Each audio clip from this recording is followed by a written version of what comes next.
I am Marcus James Dixon with Gold Derby, and we would like to welcome John Powell to our film composers panel for Migration. And John, you've composed so many beloved animated movies over the years, like How to Train Your Dragon and Kung Fu Panda. So, what was it about Migration, which follows this family of solitary ducks who decide to migrate south, that made you say, "Quack, yes, let's do it"? Well, obviously, I didn't say that, but I did respond always to Chris Meledandri, who I've worked with many times in the past, and also I responded very much to the director Benjamin, who's just brilliant, and I absolutely loved Ernest and Celestine, and so I got very excited when his name was mentioned by Chris Meledandri. It was that simple, and also flying things. I do like scoring flying things. Mm. If it had just been ducks on a lake the whole film, I might have been more assured of myself. But lots of flying, yes. And what's the key to a good flying scene? And there's this great scene where all of the Mallard family, they hit the skies for the first time, and it's this beautiful sweeping score, lots of string instruments. I mean, I think it's the same as whatever I'm ever scoring in a film is I'm always trying to be with the actual sort of in this case the members of all the family, and I suppose humans have always wanted to fly, and I've always just loved the idea of being able to fly. And I will never be able to do it; it's way too dangerous, other than in a jet plane. So I just try and make the noise that I think I'd feel if I was getting to do it. Hmm. And at the very beginning of the movie, there's this really fun, peppy score over the opening cast credits that includes human voices as well, I believe. It really sets the mood as the intro. What can you tell us about that piece? Yeah, I don't know quite how stuff happens. Really, you get into conversations with directors, and you try things out, and before you know it, you are somewhere. And in this particular case, it was just I knew that Benjamin wanted a level of sort of unusual creativity. He wanted fun. Um, he had a sensibility for a couple of things. One of which is he a lot of classical music he loves, but he's also French, and I can't help sort of take that out of the equation whenever I spoke to him. And there's a lot of great fun sort of 60s music where there's a lot of vocals, women's vocals used, and especially, I mean, it doesn't sound like this particular piece, but I was a big fan of the Swingle Singers as well, which was of that era, and even though they weren't French, it had a or were they? They had a certain sort of tone to it that felt like the kind of fun I thought Benjamin would like, and completely just on instinct. And so I tried it, thought I would either get laughed out of the room or not, and I just pressed play, and he seemed to like it. So, and we were away. I was really mesmerized by the scene where the ducks see the skyscrapers for the first time in their lives. And the score is slightly mysterious and a twinkly a little bit. And then it gets action-packed immediately as they fall down to the streets. What can you tell us about those moments in the movie? Well, this was a really significant thing for me when we were sort of spotting the movie. Was Benjamin was talking about it, and he was quite insistent. These ducks, they could easily be in an alien land. Hmm. This is as alien to them as anywhere could be to us.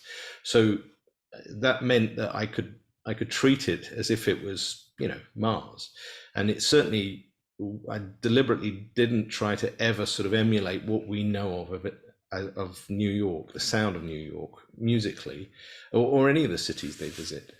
It was always basically from the point of view of just visiting really strange or amazing places. And if you fly into New York that way, it's a truly amazing scene.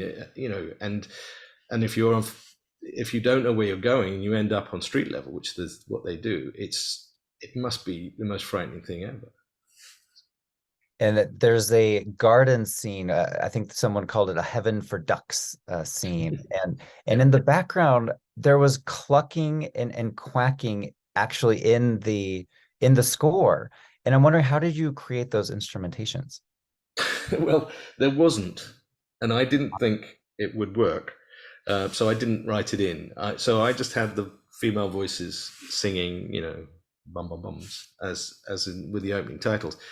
Um, and then I think one of the singers said, "Can we do it as quacks?" So I kind of rolled my eyes, and we did it. And I didn't know that Benjamin, who was in France at the time, was online, and we immediately got this message, which is, "That's the funniest thing I've ever heard from him." So I thought, great, okay, well, good. So some of these things, I know everyone likes to think we're very organized, and I might know what I'm doing, but a lot of it's just happenstance and just trying stuff out and seeing what makes everyone laugh. Well, I absolutely loved it, and so I'm glad you took the risk because I think it totally paid off. And the villain of the movie, he's this evil human chef who wants to cook the ducks. And what can you tell us about his themes and music cues? I imagine you wanted him to sound different, have different sounds and instruments than our beloved ducks did. Yeah, I mean, no human speaks in the movie. It's Yeah. only the animals speak. So the humans just grunt. So Benjamin was always talking about him as an alien, just an animal. He wanted to swap it all. So he really needed to feel like a predator, um, or even worse, as they say in the film. Somebody who serves you to predators who are too lazy to kill you and eat, cook you themselves. So the thing about him was also, I didn't know at the time, is he's based on a real chef. Mm. So I'm glad I didn't know that, because otherwise it might have influenced me. So I just treated it as if it was a sort of an action movie and there was a very dangerous animal prowling around. That's all. And this, you mentioned Benjamin Renner, the director, and the script is from Mike White. And Yeah. do you recall what were your early discussions, right when you got the job? What kind of things did you all talk about? What Well, sounds you needed to have and things like that?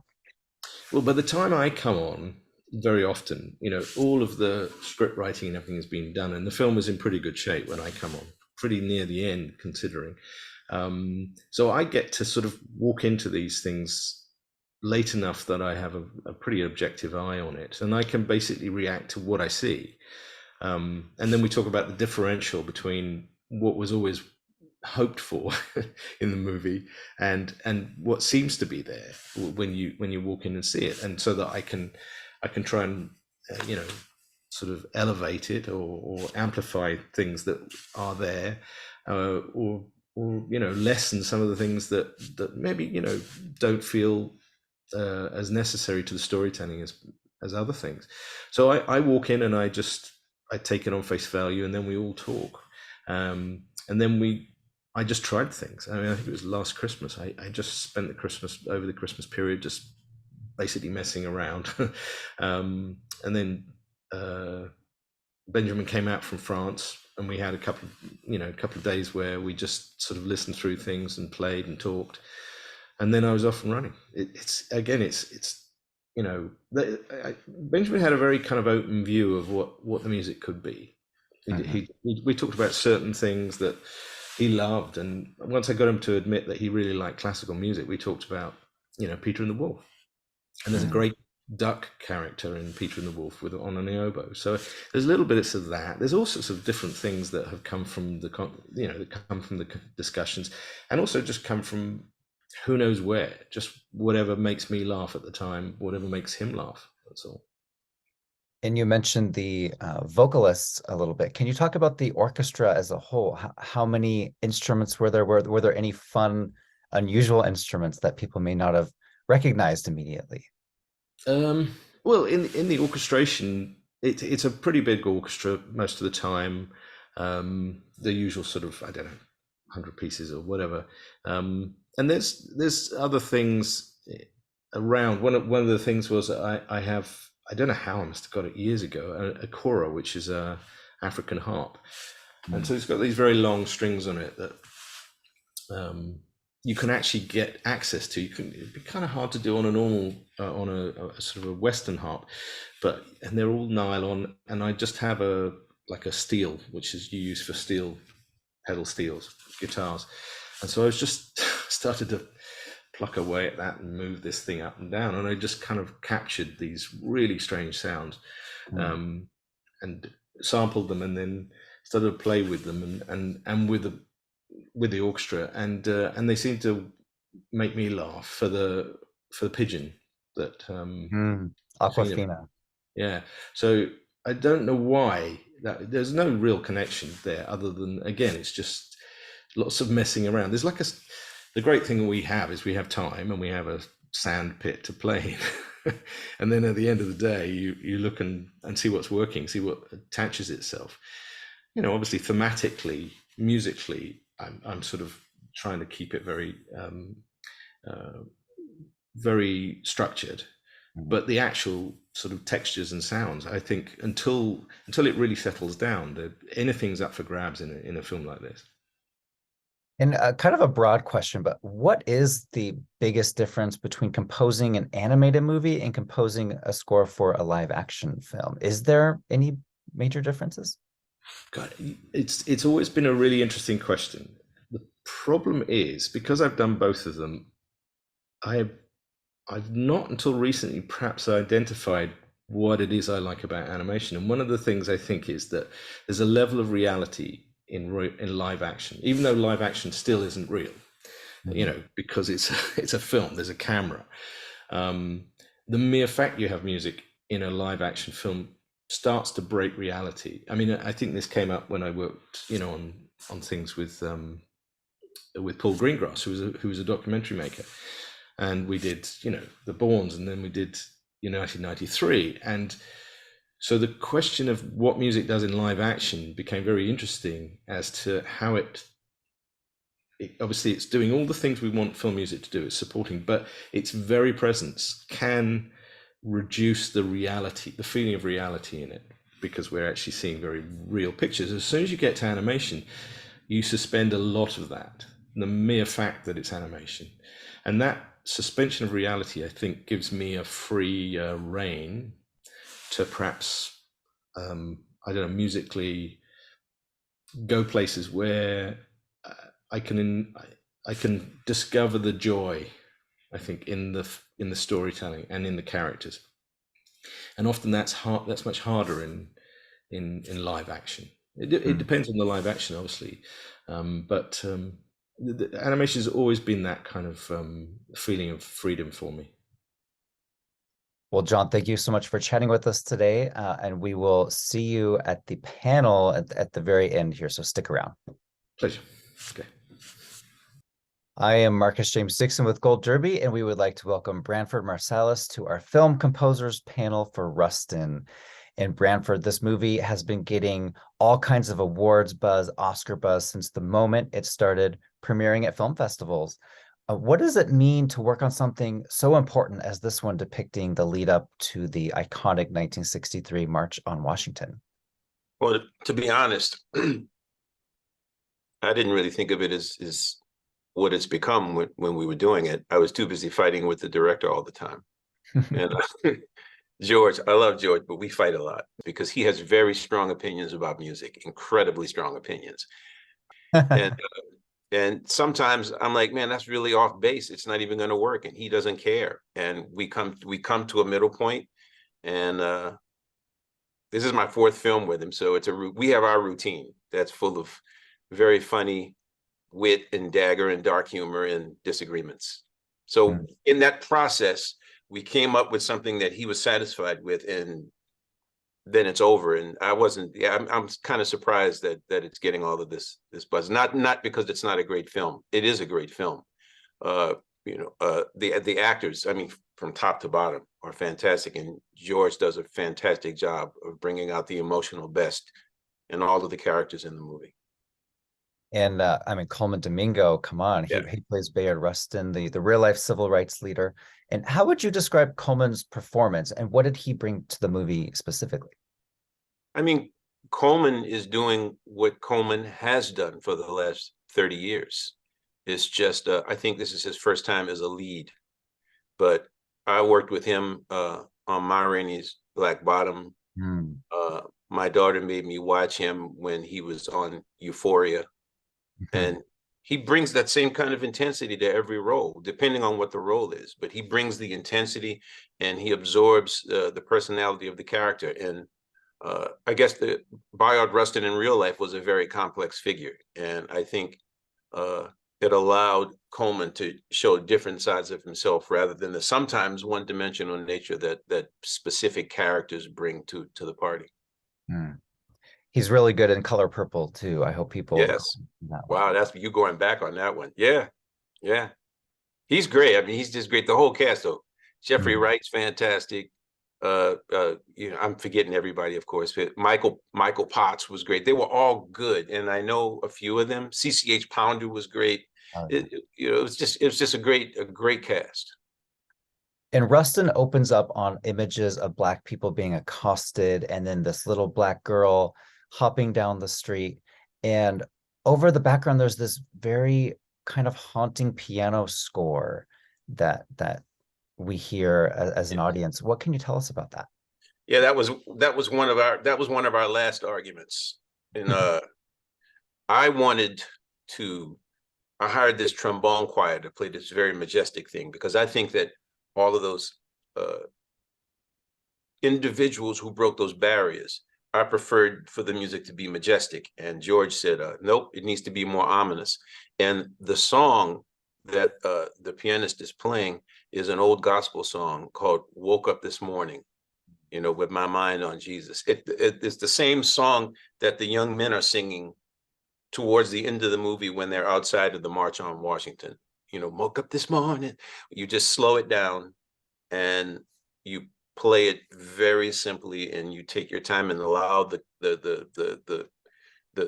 sustained pedal to remain for the whole thing. But it was actually George's idea. I have to give him credit, and for once he was right. No, it was it. He has a really smart mind, so it's fun working with him. I want to hear the DVD commentary with both of you. Oh my God, you should. You should. Everyone, when we're in the studio doing it, the banter between he and I is quite hilarious. And there's a moment at the beginning where we meet all of the people in power, played by Jeffrey Wright, Chris Rock, Right. Lynn Turman, etc. And there's this kind of lively, bubbly jazz number that comes in and out of those moments. What was the inspiration for that piece? George has some really. First of all, George dislikes classical sounds in his scores, and that was one of the big discussions in this one. There's going to be a point where strings have to be used. But I already know him. Like I said, it's my 4th time working with him. So in the very, very first scene, it's like this constant dialogue and no strings. Well, you can't really have like an R&B, but you could have an R&B band playing like a groove for 3 minutes. But what could create the propulsion that the scene deserves? So obviously to me, it was not just a jazz group per se, but it was specifically a big band playing that 1930s, 1940s style of swing, because that's when jazz was dance music. So it had to have the same propulsion that dance music has to this day, or it wasn't going to work. So I hired my brother Winton's band, the Lincoln Center Jazz Orchestra. I hired those guys and had them come in to play it, because I know that's what they do for a living. And so the whole idea was to create that motion, and it works really well, better than I thought it would when I started working on it. And there is a lot of jazz in the movie. There's a lot of bass too. I could picture, the stand-up bass as I heard it in a few scenes. Absolutely. It brought me back to my orchestra days when I played violin. That's cool. Yeah, I mean, I think the acoustic bass is probably one of the more powerful instruments in music. It is clearly powerful in an orchestral setting, but in a jazz setting, an acoustic bass, when it's played without amplification, it's like the drum set and the bass are interesting, because the drum set is a percussive instrument, but it has melodic qualities when played correctly. And the bass is a melodic percussive instrument as well. So it's not just that there's bass, but it has that boom, that thumpy sound. The bassist Eric Reeves is fantastic. He's known for his tone, and he works with me with a lot. He works with me with regularity, and he knows how to use the instrument to create that driving percussive force when he plays. There's this really emotional flashback scene to 1942 where we see Rustin beaten up because he refuses to leave the bus. He tells the police, if I move, this child will never know that an injustice has taken place. Such an important line. And during that scene, it's almost completely silent except for the singular saxophone that helps us get through that moment. What can you tell us about that? That was written as a saxophone with a 16-piece chamber orchestra. But as I said earlier, George hates strings. He'll deny that for the record. That's not true, but he just really doesn't like them very much. So when we recorded it, he said nothing. And when I heard it, the strings were gone. So again, that's a George idea. And it does work. It works because I think with George and the way he hears music, sometimes the larger the music is, it tends to take away from the scene and what's happening. So because I was playing with the orchestra at the time, but playing in isolation, because I know George likes to move things around, it does still capture the same emotional quality that I looked for because I performed it with the orchestra. Gotcha. And the actual March on Washington scenes toward the ends, there's a lot of fun instruments, the sounds of people clapping, and had a real energy to it. What was your big goal in making those scenes come alive? Well, in any scene like that, the hardest thing to maintain is propulsion, especially with scenes and cuts. And George wants a different sound every time there's a cut. Every time there's a cut, he wants the music for when they're making the posters and setting up everything.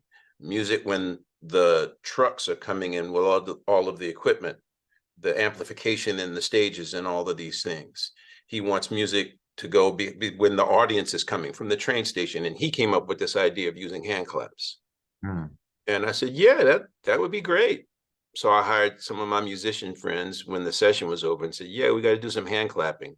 And they said, are you kidding? I said, no. And I wrote it out. I wrote out the beats and said, you clap this, you clap this, and I'll clap that. And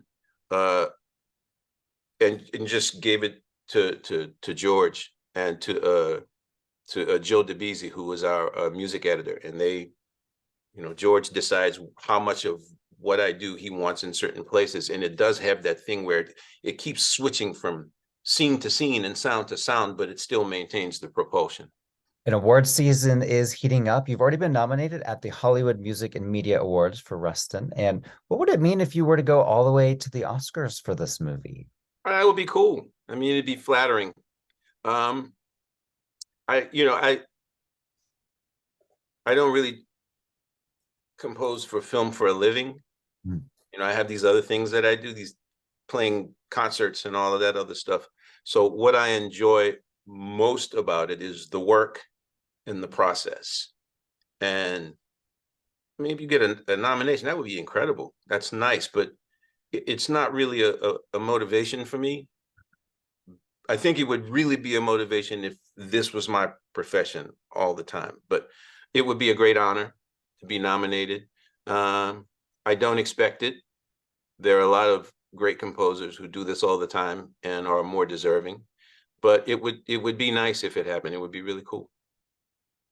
And where can people hear you next, Branford? What's next on your plate? Oh, as you can probably see, there's boxes and stuff back there. I'm actually moving, so I'm not playing anywhere till 24. I'm going to the World Saxophone Congress next week in the Canary Islands. And once that's done, I'll just be loading up boxes. So we're going to hit the road again mid-January 24. Well, thank you for chatting with us today, and stick around for the group panel at the end here. It's a pleasure. Thanks. I am Marcus James Dixon with Gold Derby, and we would like to welcome Daniel Pemberton to our film composers panel for Spider-Man Across the Spider-Verse. And I kind of want to start with the incredible box office numbers for this movie. Today, it's made $380 million in the US, $690 million worldwide. What is your reaction to having so many people watching and loving this movie on the big screen? I mean, it's always really nice when a movie actually super connects with people. I don't think I've ever done any movie that's connected as intensely as Spider-Verse. I mean, I'm slightly like whatever about box office because I don't think it always correlates to great work. But it is nice when it does correlate to great work, and I'm really proud of like this, like what all of us did on this film. So it's great when, it does seem to really connect with people. Mm-hmm. And the movie opens with Haley Steinfeld's character Gwen playing a drum solo as she sort of recounts what happened in the first movie. And it's such an original idea. Can you take us through those discussions that you guys had? Well, yeah, I mean, all through this project, it's such a collaborative process between the three directors, the editor, and Phil and Chris. And I think one of the things that really works, so I think one of the reasons that this film really works is we're all throwing ideas backwards and forwards with each other, being like, what if we tried this? What if we tried that? And that drum intro, I think was Phil's idea. And it was one of those things that was like, okay, this feels really cool, but also really complicated because it's like, this has to feel like a free-form drum solo, but also has to every animation shot. And we're going to keep tweaking, like with a film like this, they're always tweaking because they're always pushing for it to be like the best it can be.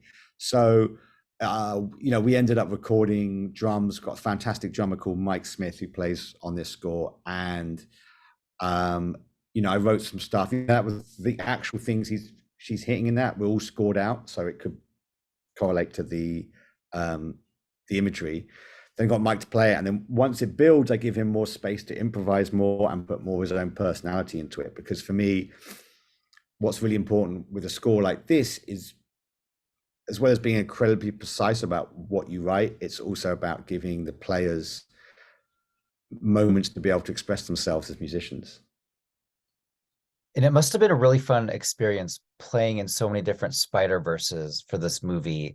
And how did you go about keeping them all distinct music-wise? I mean, what's the big difference between Gwen's score and Miles's score, for example? Yeah, I mean, one of the things that is very important with this film is trying to, like, in the same way the artists have made each world feel and look very different. It's important the score could do that as well, but also that all those scores could combine and these different sound universes when those two universes combined. So I would take a lot of inspiration from the art direction in those worlds. So Gwen's world, for instance, is very dreamlike. It's watercolors. It's got a kind of a vibe to it that is very different to, let's say, 2099's world, which is very sort of technological, modern, and aggressive. So with Gwen's, I wanted to play a bit on her sort of story as being in a kind of 90s kind of indie band, and introduce that kind of slightly pop rock grungy kind of element to her sound, but then also the kind of dreamy delay-like feel of her environment, whereas Miles's world is very influenced by hip-hop, and I wanted to capture that energy. A really big part of Miles's world is record scratching, which we introduced in the first film, and that's like a really big part of this score, where we did this thing called like Scratch the Orchestra, where we'd record the orchestra performing. We would then put it on kind of vinyl, like digital vinyl, and then get this amazing DJ Blakey to re-scratch those performances in, which gives the film a very like cut and paste, like off-kilter vibe, incredibly time consuming. But for me, it was a really good way to make the film sound and feel very different.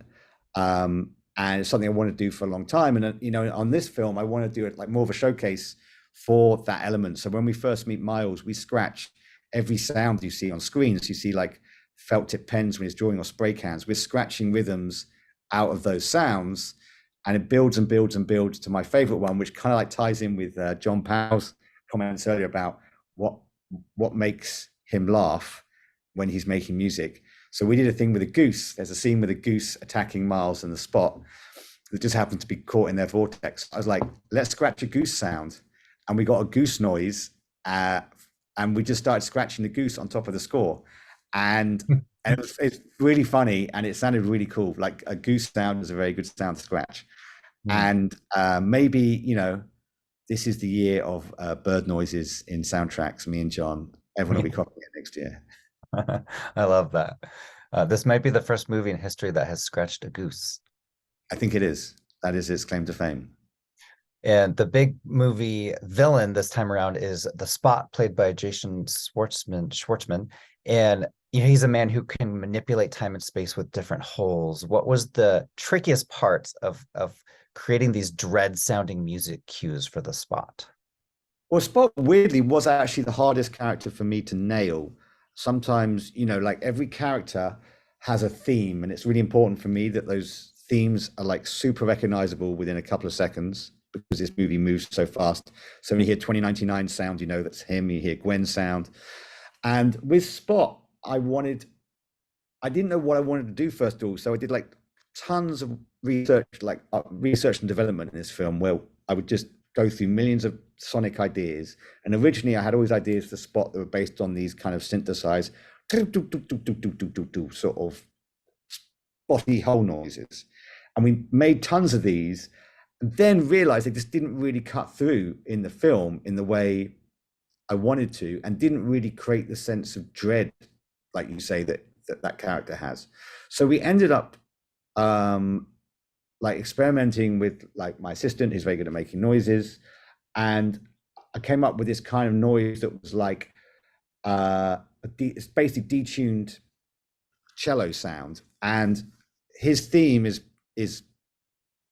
multi-layered detuned cellos, and as the film progresses, the distance between each of those notes gets bigger. So if you have bow bow bow, that might be the first time you hear it, but later wow wow wow. Later the layering is getting wider and wider, which makes him feel more and more unstable. And again, that's like reacting to the art style, where if you look at his art style very early on, his lines are very clearly defined, but as he grows in power, those lines become more unstable and move away from the key ink lines. So I was doing the same thing with the score, of making the musical notes likewise also move away from the core central note they're meant to be playing. There's a track near the end called The Anomaly, where Miles figures out he's in the wrong universe, and we start hearing whistling sounds. Yeah. And can you explain how these are actually a callback to the first movie? Yeah, well, in the first movie, I put whistling in when Miles is at school. This, I'll get my whistling a bit better. So we have this riff in the first one.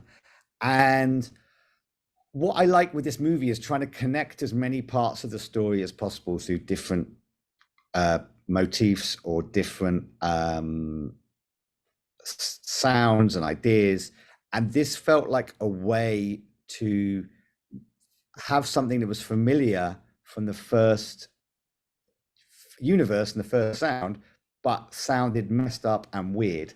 So you knew it wasn't what it was supposed to be. So when we first meet, like when we get into that world, we have, first of all, we have these kind of like odd off-kilter whistles, which we haven't really heard before. We've heard them a bit in the train chase, but then we bring that riff back in for a very small bit, just to sort of say this isn't, seems familiar, but it's not. But some of those whistles, like I recorded a bunch of whistles in a cemetery in South London, in Peckham. There's a cemetery called Nunhead Cemetery, very nice cemetery. Lots of old Gothic cemetery things in it. And I like making weird noises if something's got an echo. If something's got an echo, most people just go like this, right? So there's this mausoleum that's all made of stone. I'm doing that. I'm like, this echo is amazing. Like, it's very small, tight stone. So I started whistling into it and recording it on my iPhone, this iPhone. And it had such a cool vibe. I sampled all that up, and that's what's in the film. Well, I'm curious if there's anything you can tease about beyond the Spider-Verse coming up, the the trilogy ender here, because the second one ended on quite a huge cliffhanger, but I don't want you to get fired. So is there anything you can tease without? Yeah. Unfortunately, we're all sworn to silence on Beyond the Yes. Spider-Verse, because anything we say will get turned into the world's biggest news story, apparently. I totally understand that. Let me go back in time. How did you originally become the Spider-Man guy, the composer? Spider-Man guy. I had met with Phil and Chris a long time ago. We got on very well and we sort of became friends. And they said they're involved with this Spider-Verse, this new Spider-Man movie. And I kind of got pitched it when I was in the middle of recording something else. And I was always a bit wary of superhero movies, and also a bit wary of people telling me they're going to do something that's never been done before, because people say that a lot. And they did this whole pitch, and I thought, okay, this actually looks really cool. But it was when they introduced Peter Porker, 2D pig, which now doesn't seem that revolutionary. But at the time, I was like, you're really going to put a 2D pig in this cartoon? And they're like, yes. I thought, wow, if you're really, really going to do that, you guys definitely mean business. So from that point on, I was like, oh, I've got to do this movie. Well, we love the second one. Can't wait to see the third one. So thank you, Daniel, for chatting with us, and we'll see you at the group panel discussion. Okay. I am Marcus James Dixon with Gold Derby, and we would like to welcome back to our film composers panel, John Powell for Migration, Branford Marsalis for Rustin, and Daniel Pemberton for Spider-Man Across the Spider-Verse. Hello, everyone, again. I would like to get the ball rolling with finding out from each of you, when you get a brand new gig to compose a movie or a show or anything really, what is step one? Like, do you read the entire script page by page, or do you sort of compose right away based on just images or ideas? And John, let's start with you on this one. I used to think it was a great idea to read the script, until I read a script once and then came up with a whole bunch of brilliant ideas for the script, and then saw the film, which was completely fucking different. It drove me nuts. I had to write the whole thing again. So I deliberately don't ever read scripts now. And preferably, I try and come in as late as possible. I mean, basically, I try and come in as close to the end as possible so that it's finished, because then I kind of immediately know sort of what the film is and what the tone is. I think you can see a lot of stuff. I mean, obviously it's great to be there at the beginning when stuff, starts to sort of really develop, and I have done those, but my preference is to be there late. And Branford, do you have a preference? I mean, that was the story. John just nailed it. I got a script, writing incidental music for a play, and I wrote it all out, and the director says, "This is ridiculous. You haven't seen the play yet." And when I went to rehearsal and saw the play, it was amazing, and I knew I'd written the wrong thing. So that will not happen to me a third time. So I'm just done with that. So I agree. Same story. And Daniel? I'm slightly different. I'm like the goody two shoes who hands in his homework on time. I always like reading the scripts. It really depends on what movie you're doing. I think every movie is quite different. I worked quite a lot with Aaron Sorkin, and obviously his scripts are pretty good. I mean, he writes amazing scripts, and they stay, he's directing the film. So what's in the script stays in the film, which is rare, because I remember doing King Arthur, reading the script and going, I don't know what's going on here. I'm sure it's going to work into something. And I know they're going to change it a million times anyway. So I think, I've worked both ways. I like with Spider-Verse, I was involved for incredibly long, almost 5 years, from the ending of the first one. And I think that kind of closeness on a production can be really good, because you can really, really get under the skin of a film and really make something that feels really different. But at the same time, it can also be terrible, because you can get to the end and everyone's given you so many different steers that you don't have the freshness that you need sometimes coming in late. I've come in, when films are finished or very, very late. And that can also be great, because you kind of rely on your gut instincts on what the film is, and you have an immediate reaction to what you're seeing. I totally get it when you read a script and you visualize something and the film is very different. So I like to sort of vary it up on both sides. It's a lot less stressful coming in last, like right at the end. I think when you come in early, you're basically setting yourself up to be like the guy everyone works out, the therapist, everyone works out their musical problems with you. Do you all have a film score when you were growing up that made such an impression on you that you decided, you know, this is something I want to explore with my life? A favorite movie track or a theme or something that always stuck with you? Branford, let's start with you. I went to an arts high school in New Orleans, and my teacher, Dr. Bro, because it was topical, we did an analyzation of a lot of the music in Jaws. And the part that really intrigued me was clearly the two bass notes. And Dr. Bro said, well, you know, your non-music friends don't even know that it's the music that's making them jump. And I thought that was incredulous. I'm like, there's no way. He says, well, just ask them. So that was my introduction to the subconscious power of music and film. And I took a film class that year and was introduced to Kurosawa's works and Truffaut's works. And the way that, of course, I can't remember the composer's name now. Help me, guys. Kurosawa. Yeah. Truffaut. Depends which Truffaut film it is. Herman, like Fahrenheit. No, it was, I can't remember. It was The Last Metro was the film that I saw. The Last Metro. Catherine Deneuve was in it, and Gérard Depardieu. And it's way back. But the guy who wrote for Yojimbo, it's the same. What's his name? He's famous. Was it Georges Delerue? No, and I'm talking about the Japanese composer with Akira Kurosawa's movies, and Ruiji Yamamoto, is that it? Anyway, that was the first time that I listened to music differently after 1975, and I really got into Jerry Goldsmith's music and the variety of stuff that he did, because he did Planet of the Apes, I think, and I was really amazed by that really contemporary score.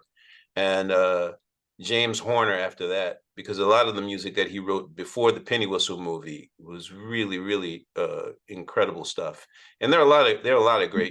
You played on his scores, because you played on Sneakers, which I love. Yeah, I'm not talking about that one though. Okay, I love that score, man.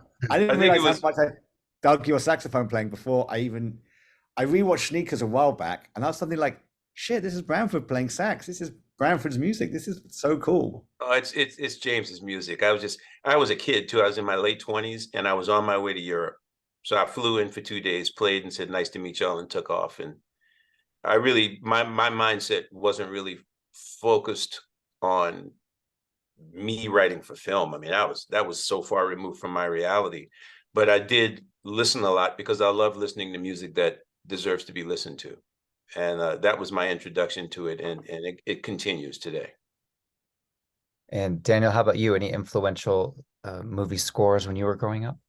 Yeah, I mean, I kind of, I sort of got probably the biggest one was Blade Runner. And it's the thing that's been interesting about Spider-Verse is I basically got to slightly live out my slight Blade Runner fantasies with 2099's world. That's a good one. Because it looks like Blade Runner. I'm like, great. In fact, the most midlife crisis purchase I ever did was buy the Blade Runner synthesizer, the CS80, which was which is equivalent of buying a sports car, you know, that costs a lot of money to maintain and you never use it. I think Blade Runner by Vangelis, I grew up loving synthesizer music. That was the sort of, flick my switch when I was like 10 or 12. And I think for me, the immersiveness of that world and the sort of the way it sounded like nothing else out there. And it's not an electronic score. It's like everyone calls it electronic. It's electronics with like these really interesting world instruments and orchestral percussion. It's, and for me, I love that he managed to make a sort of unique sonic world and something I've always chasing in most films I do. And then I'd say, aside from that, I went through a period of basically just caning every John Barry release. Like I went through a year of pretty much listening nothing but John Barry and a lot of Morricone. And I think, again, it's like with John Barry, it was the kind of the lushness of the melodies, and that, you know, there was invention in there, but it was, you know, the writing was quite elegantly simple. Whereas Morricone, it was a lot more complicated, but had such inventiveness in the sound as well, but still with a kind of melodic core. So that always is something else I'm always trying to chase, the kind of avant-garde with the emotional, sort of more traditional melodic structures. And how about you, John? I've tried to think about this, and I think I'm very confused in my history of film music, because two things happened. The one thing I really remember, and this wasn't even in the cinema, but watching on TV, watching West Side Story, and thinking, that's amazing music for a film. Surely that's how it should always be. Not really understanding at the time, being a bit young. And the other thing, which was, my father was a session musician in London, and his idea of, well, he had two ideas of childcare. One of which was in the car outside the pub with the cheese and crisps, and the other one was to leave me behind the trombones. So I think that's why I've got slight hearing problems, and I overwrite for brass like buggery. So I actually kind of grew up with, you know, sort of film scores being blasted at me, and not really thinking about it other than it was a job for my dad, you know. So I'm very confused. That's a killer story, bro. I love that. Do you all have a favorite genre of music to write for in film, or conversely, is there a genre maybe you haven't written for yet, but you're itching to do it one day? Daniel, maybe we'll start with you on this one. My favorite genre is normally the opposite one to what I've been doing last job. So I'm doing a rom-com at the moment, which is not something I normally do. It's not really a rom-com, it's kind of got rom-com aspects to it. And, you know, I got to write very big, I'm going to say slushy string stuff, which has been really nice. And it's quite old school, the approach. And I wouldn't want to do that every film, but this film, it's been really fun. And there's certain things I think I'm better at than others. I'm not going to tell everyone my weak spots in a kind of tonight. But yeah, we all know each other's weak spots. You know, you're like, they're not very good at that stuff. I would like, the one thing I don't feel I've really done is the kind of world, I don't say world building, I kind of don't mean that in a horrible franchisey kind of way. I mean that in a sort of alien world, and not necessarily alien, but like something that's very atmospheric and a bit more widescreen. I think a lot of the films I've done move at a very fast pace, and I'd like to do one that had a bit of a slower, more immersive feel to it. I'm the fast-paced guy, it turns out. So yeah, a slower pace, widescreen film. And John? I don't know. The one that I don't do is horror. I've never really fancied it. So maybe that would be the interesting thing to do, is to finally do a horror film. But it would really have to be I don't know. I just did a documentary. I'd never done a documentary before, and I was persuaded into it before I knew it. I was doing it, and it was really hard. I'm never going to do those again. They're way too hard, documentaries. So maybe I'll feel the same about horror.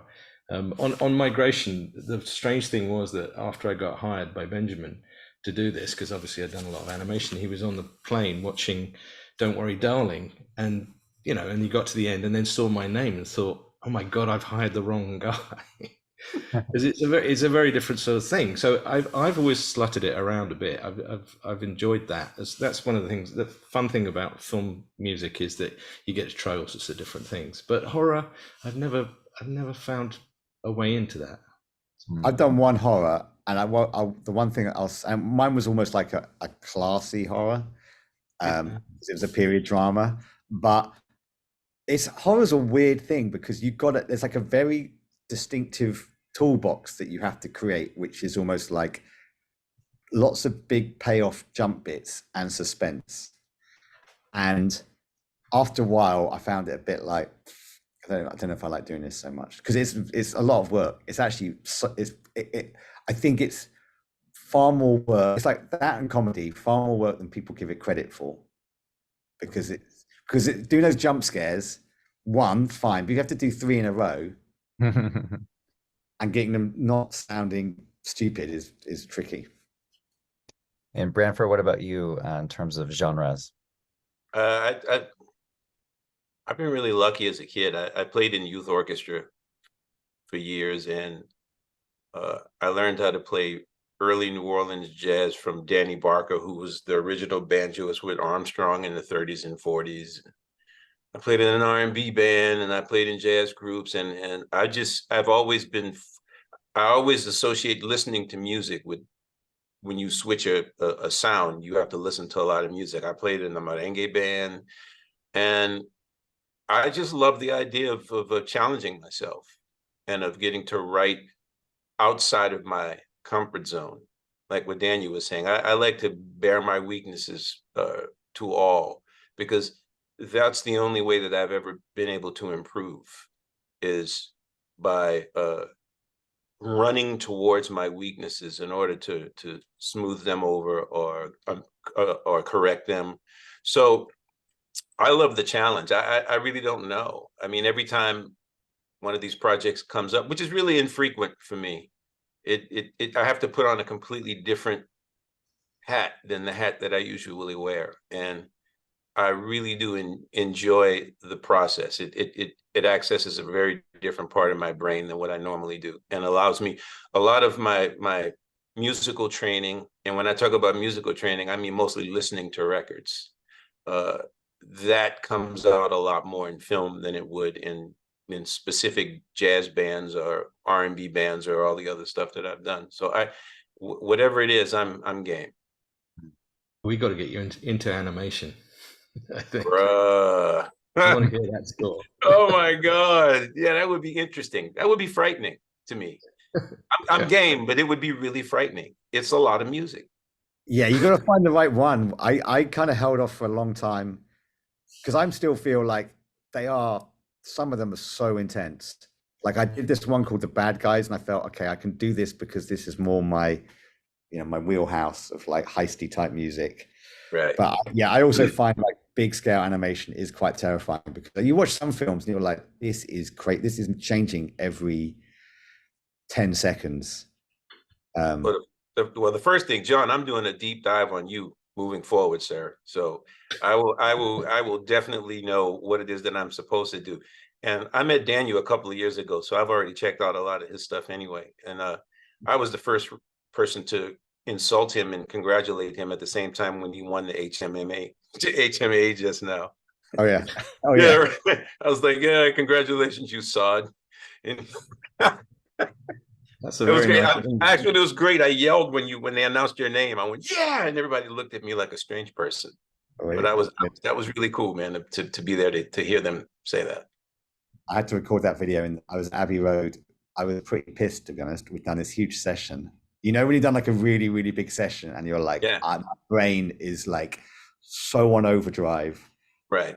To just subdue it with alcohol. And then I got told I have to record this acceptance speech. I was like, So it didn't look that way. It looked like you guys were having a good time. You didn't look particularly knackered or anything like that. You just I was wired. I was, that's one of the great vibes, I think, when you've done a big session that's like, it was a real, like, we've only got one day, race against time type. We've got to get all this stuff. We've got to get it. You've only got like 3 hours of the strings and, another maybe 3 with strings and brass. And like, always fun. Sounds like a jazz. Those sessions, which are terrifying, but when you pull them off, they're really satisfying. Yeah, that's what I do for a living. You got 2 hours. Yeah, okay, good. We're good. Yeah, it all comes alive in the last 10 minutes for me. The last 10 minutes where it's like, okay, shit, right. Yeah. Bar 63 to bar 72, go, boom, do it twice, right? If any of you are like, I'm a way too much, so let's just try one more kind of guy. Are you a safety once you got a good take, do you go for another one? I totally didn't. Your brother did not enjoy my. I did a thing with your brother once, and he didn't enjoy my approach. Oh yeah, he wants one. He's a one and done guy. Yeah, he is a one and done guy. He did One and done guy. He's like, hey man, I practiced too hard for this shit, man. I don't want to do this again. You know, he's just a one and done guy. But yeah, he's not really. I was a session guy. So if you wanted to do 20 takes, I'd endure you if I had to, but I wouldn't do it personally. How about you, John? I discovered quite a long time ago that my repetition of recording things is mainly for me trying to figure out what the hell I'm doing. Not necessarily because the players can't play it the way I was talking about. It's like the great thing about this gig is that, and I think one of the reasons I love doing it is that they pay me to work with the greatest musicians on earth. I mean, who can play anything, and I have such fun trying to sort of see if I can find something that they can't do. And we get kind of close, but it's always amazing what they can do. And if I do it again, I've always tried to tell them that, sorry, this is me trying to figure this out. You know, it's not because you couldn't play it. If they can't play it, it is my fault. So I then would try and fix it and change it.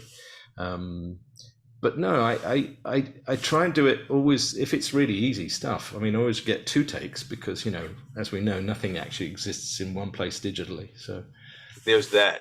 I never thought about it that way, but yeah, I just give the musicians a lot of latitude. I don't even put dynamic markings on my pages.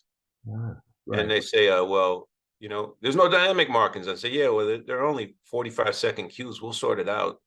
And if you guys have any suggestions, chime them out. And then they start, you know, maybe a dim here. I was like, hey, man, let's try it. No, that's not that, you know. And I just say, okay, let's just start at like pianissimo and work our way up. Because it's all short. Yeah, I think that if I had to write in a movie where there were several 5-minute cues, I would do that very differently. But for what I'm doing now, I like to give a lot of leeway to the musicians to help me make this into something that the musicians would enjoy and that does work with the film. Yeah, because it's difficult sometimes. You put too much dynamic. Like I kind of go both ways. Sometimes I put hardly anything on, or sometimes I'll put way too much on. And you know, it is that thing of like you got to rework it in once you hear it, because you hear things the first time and you're like, this sounds great, or you're like, oh my god, shit. Yeah, like it's panic time. Why does this not sound right? Right. I love that, man. It's really exciting. I really do like it. That thing when it doesn't go the way you expect it to and you have to fix it. That's kind of when I'm at my best. I like that. Weirdly, on the first Spider-Verse, on the opening, there's this quite cool off drum beat that goes like a sort of like, I'm only saying it's quite cool because it was a complete mistake. We missed the bar. There was a 5/4 bar and the drummer came in like a beat late or beat early. I can't remember, whatever. And as a result, it gave it this really cool offbeat because I don't know, some of my rhythm programming is a bit meat and 2 potatoes. It's not as cool as it should be. But suddenly it was really cool because all the kind of accents were coming on the wrong beat. Yeah. And it made the whole thing so much cooler. And I was like, oh my God, that's it. And that was just a goof. And I think it's knowing when you get a goof and being like, sometimes they work. And then pretend it was your idea, which I've totally destroyed now by telling everyone. Happy accidents are the best. That well said. Well, thank you all so much. I just kind of sat here and enjoyed your conversation. I hope all of the viewers at home will remember Migration and Rustin and Spider-Man Across the Spider-Verse as they go to mark their ballots for all these award shows coming up. Thank you all so much for chatting with us today. It was a pleasure. Thanks. Great to see you guys as well. All the best, John. Definitely. All right, Pemberton. See you soon, bro.